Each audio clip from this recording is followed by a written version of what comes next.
It's the battle of the century! 7 Digicams go head to head.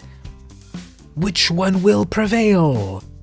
Whoever loses, we win.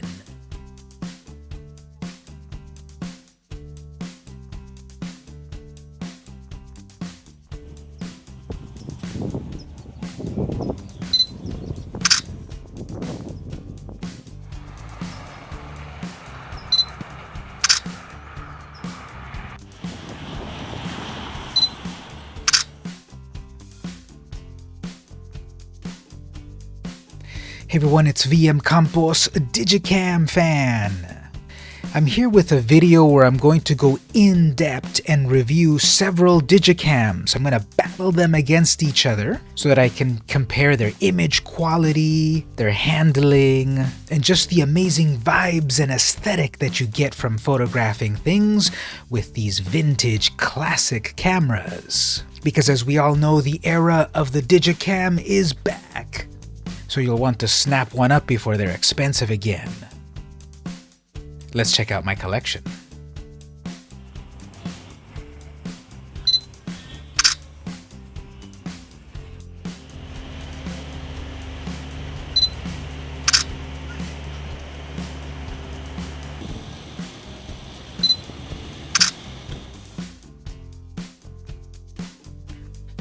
So I was recently browsing eBay looking for random Digicam lots. Did you know that a lot of people sell just bundles of Digicams for very cheap prices? Most likely they don't want those cameras anymore, they're just cluttering up space, maybe they're incomplete. Maybe they don't have a memory card anymore, whatever. So I got a bunch of Digicams very affordably, and I'm very happy about that. So I have 7 at my disposal, actually 8. So I'm going to pit 7 of them together head to head and talk about what I like about them to maybe help you decide which one you want to pick up for yourself. But first, let me briefly tell you about each one that I got. Starting off with the Kodak C643. This is a 6 megapixel camera from 2006. It's kind of bulky, it's this classic easy share style that would plug into their docks so that you could print out your digital photos. It was still during the transition when film was still important, but people were checking out these newfangled digital cameras. They were not quite ready to let go of prints, however. And it takes AA batteries, which I think is a pretty convenient thing, although it does make the camera bulkier. So my family has had this one since 2006, 2007 or something. I recently went back to their place, dug it out of the closet, and I'm giving it a new home. Next up is the Nikon L14. This is a 7 megapixel camera from 2007. This one was one of the ones that I got from one of the eBay lots, and it came out to be $7 because there was a bundle of 3 of them. Do the math, and then this was under $10. So I love the style of this one, just the pink style. They don't make them like this anymore. One of the things that I really liked about Digicams is that they just came in all of these different shapes and colors. And this one is just amazing. Look at this. So this one also takes AA batteries, and I personally like that. Just toss in some rechargeable batteries and you're ready to go. Oh yeah, I did get one of these Canon cameras, one of these that it's on the tip of everyone's tongue. All the influencers are talking about the renaissance of Digicams, and they're talking about these Canon SDs, these digital elves. Now this is the SD870, not the 1000 that everyone wants, but this whole family of the 700s, 800s, 900s, 1000s, they're all very similar. They have some great Canon optics, nice sizes and such. Nice big screens on the back. So this is an 8 megapixel from 2007, and in this generation now they're starting to use their own proprietary batteries, but no worries, I bought a third-party charger and spare batteries, so it's ready to go. In the bundle that I got this one at, this was $12 once you even out the prices. Here's another Canon camera. This one's a little bit chunkier than the last one. It's the PowerShot A590. Now, I bought this one back in 2009. It's a 2008 vintage that shoots 8 megapixels. I bought this back in the day and I still had it. It was long forgotten until the renaissance of the Digicam came back, and I dug it out and I really enjoyed shooting with it again with its various modes, manual modes and everything. and I'm adding this one to the 7-camera shootout. Okay, this one was from another eBay bundle, and I love this one too. I think I like this one better than the L14. This is the Nikon S220 from 2009, 10 megapixels. It is tiny. It's so svelte. It fits on the palm of my hand. And I just really liked using this during the camera shootout test that I was doing. It's just such a cool camera. It's even got image stabilization and ISOs up to 2000. This has been a very enjoyable camera. Be on the lookout for it. Its big brother, also released in 2009, also 10 megapixels, and the form factor is very similar, is the Nikon Coolpix S230. It's very similar, the glass is very similar, the CPU, the optics, everything's very similar except it's slightly bigger, and it's got a huge touchscreen. Although it's not as good as our modern touchscreens of our devices, you have to kind of really press it to work, and I noticed 1 or 2 things different in the shooting modes compared to the S220, but still a very compact camera, classic silver. This is camera number 6 of the shootout. And another camera that basically came out to $10 in a bundle that I got is the Sony PowerShot H70. This is a 2011 camera that shoots 16 whole megapixels.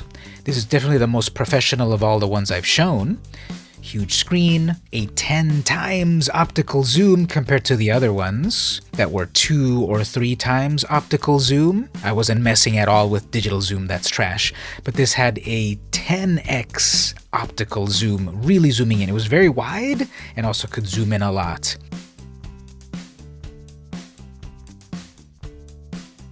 This was an interesting camera to use.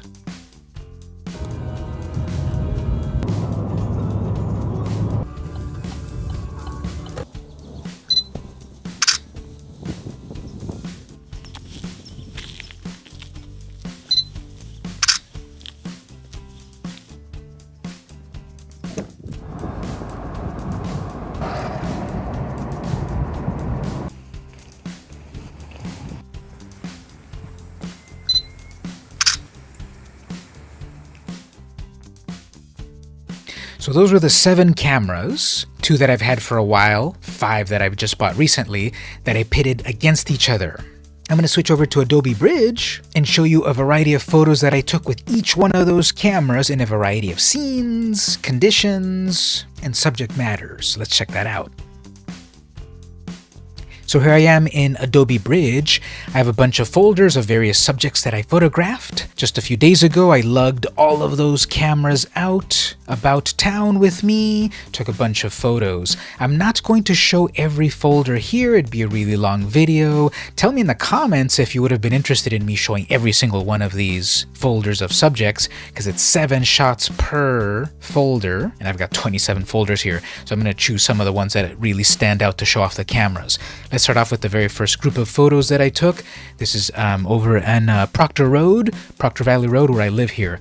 So let me just show them to you first this way. They're all numerically marked in the order that I showed you. They're number 1 through 7. So here's the photo from the Kodak C643, the Nikon L14, the Canon SD870, the Canon A590, the Nikon S220, the S230, and then the Sony H70. So a quick look at them that way, and you can see right away, color-wise, for example, the S220 has these purple tones that the bigger brother doesn't quite have. The SD870 has a wider angle than some of the other cameras.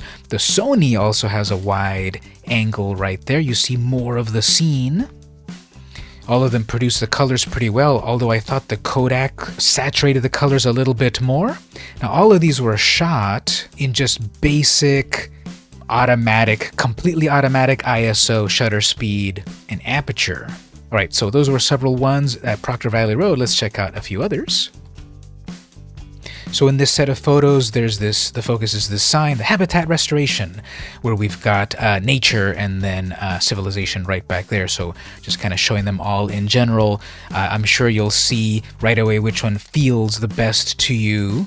And we will see consistency as we go through the various models. You'll see right away which are the wider ones, which are the closer ones, and then their various colors. So looking at them all like that, you notice how these lean towards various tones compared to that one, which then feels a little less desaturated. If we go in at 100% zoom, let me zoom at 100 there. That's the Kodak, the L14, the A590, nice and sharp. The S220, colors really change, don't they? S230, and the H70, so also very sharp overall. And some of these render the greens in much more interesting ways.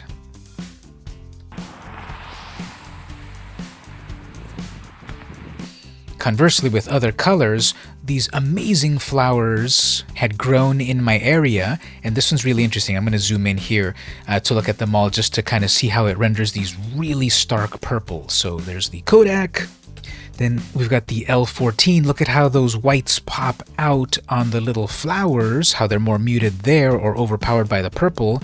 The L14 shows much more of the white.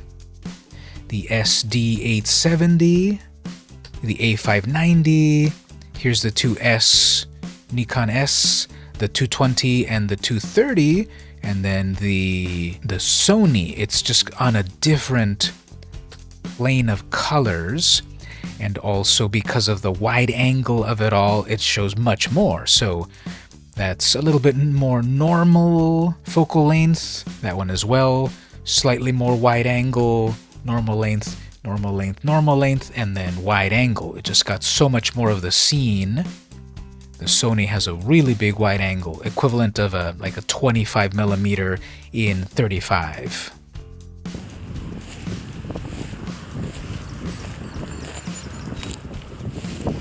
Speaking of zoom, I took a shot of this hill and then zoomed in. So for each of the cameras, I did it the most wide angle, and then I zoomed in. So here's the Kodak, zoomed out, and then zoomed in. There's the L14 zoomed out, then zoomed in. The 870 zoomed out, zoomed in.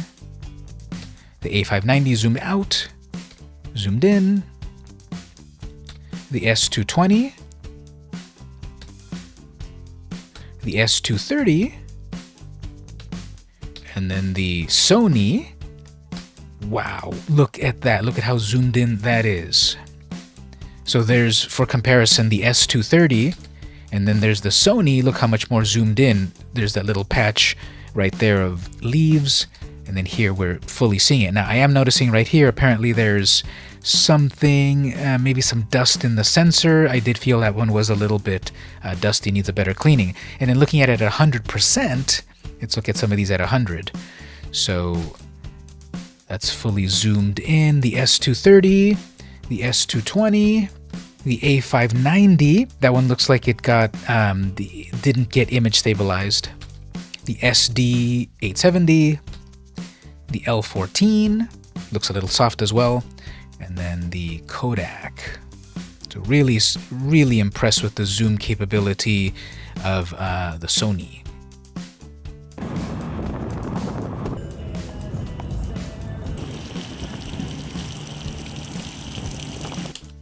I went over to some Civilization, the local little strip mall, so taking some shots here of this water fountain and the various shutter speeds, how they kicked in to capture the water droplets, as well as also much more of a scene. Like, obviously you can tell there that's the Sony. If we zoom in here, we can see which of these had the better shutter speed to really freeze the water in place. Nice and sharp on that one. A little bit closer and sharp. That one came out a little bit blurry. I think it focused more on the background than the main subject. So I did another zoom test, this one of an intersection. And again, these blues are rendering really nice. I think these Digicams are really good at just capturing a lot of blue tones. So I'll do all of these at 100%. So there's the Kodak, zoomed out, zoomed in. You can see that car. The L14, zoomed out, zoomed in. SD870, zoomed out, zoomed in. The A590, zoomed in. Shame that it's a little bit blurry. Maybe the image stabilization didn't fully grab it, but that's a nice zoom in there. The 220, the intersection cleared out. The 220 zoomed in, then someone got caught in the traffic. The 230 zoomed in. The Sony zoomed out and then zoomed in. Look at that. It fills completely 100% view, and the person inside the car is visible right there. You even see the little reflective marker on the ground. So again, incredibly impressed to see how far that zooms in.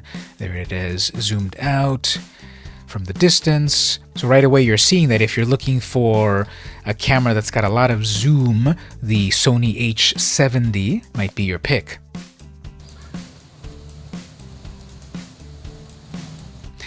Now let me jump over here. I did a test of black and white. Pretty much all these cameras have a black and white mode. And what I like to do with black and white is see if I can crank up the ISO to the max and then do black and white.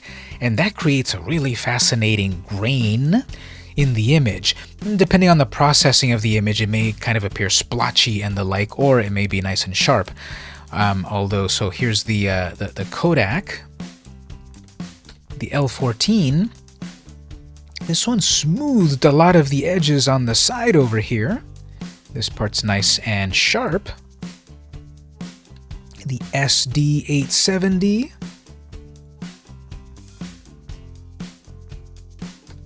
The A590.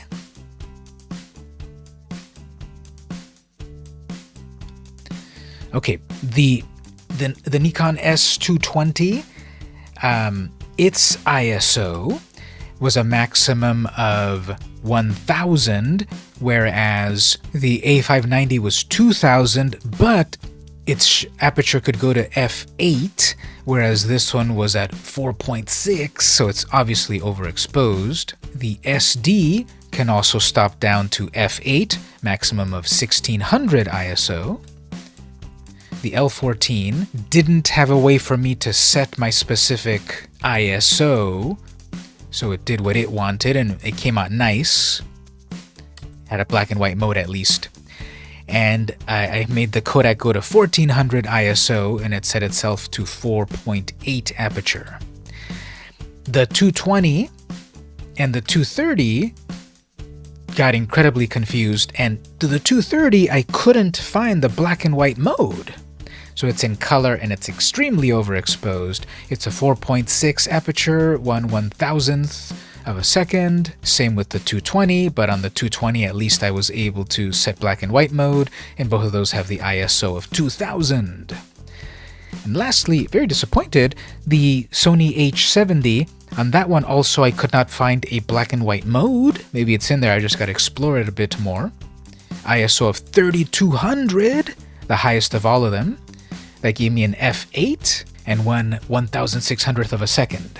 So this is something I like to do with Digicams, just push them. Massive ISO, turn it into black and white, see how the camera handles it.